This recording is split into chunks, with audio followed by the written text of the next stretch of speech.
挑戰花100塊吃燒腿，老闆上啥我吃啥。天氣涼涼地咧，又好想食燒鵝啦。今日咧就嚟到深圳南山有一個地方食燒鵝咧，聽講咧嚟遲咗咧就會冇晒噶啦。不如我哋今日就挑戰下100蚊，究竟可唔可以食到呢個燒鵝髀，同睇下可以食到啲咩先。好多人啊，靚女啊！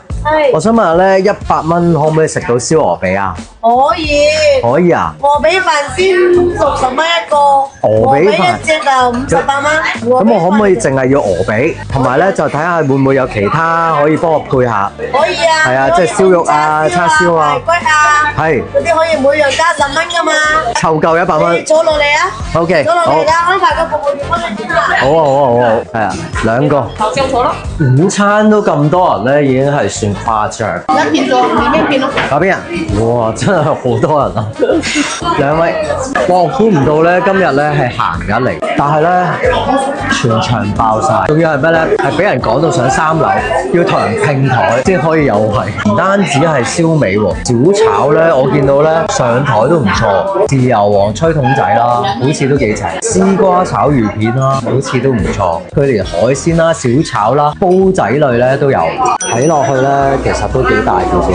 我哋咧100蚊咧就有2個拼，包括咗咧就係呢個燒鵝髀啦、蜜汁燒排骨，睇到個份量咧都 OK。啊，你哋嗰個咩嚟㗎？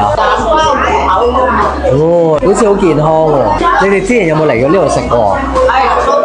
哦，即係常客。咁街口仲有一間嘅喎。你哋都係香港人？我香港人。好啦，我哋依家咧就挑戰試下呢個燒鵝髀，哇，滴晒汁啦已經。其實食燒鵝髀咧最緊要係咩咧？夠肥。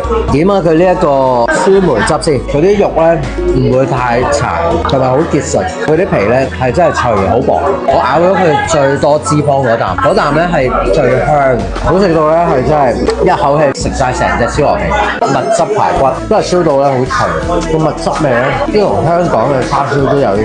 我極度懷疑咧呢度啲師傅咧都係廣東出身，又或者會唔會咧老闆係請咗香港嘅師傅？因為香港啲叉燒係好出名，同埋佢嘅味道咧唔會太鹹。飲杯，身體健康，身體健康。你哋覺得呢度啲燒腩咧同香港咧邊度好食嘅啊？差唔多啦，香港買個下晝係啊，百幾蚊㗎。 100幾蚊㗎？幾蚊一隻咧？香港買一隻都400幾。燒腩仔 OK 喎，味道唔錯喎，好香喎，唔會太鹹。有啲燒肉果咧真係鹹到不得了，呢個 OK 味道喎。叉燒燒我一齊試啊！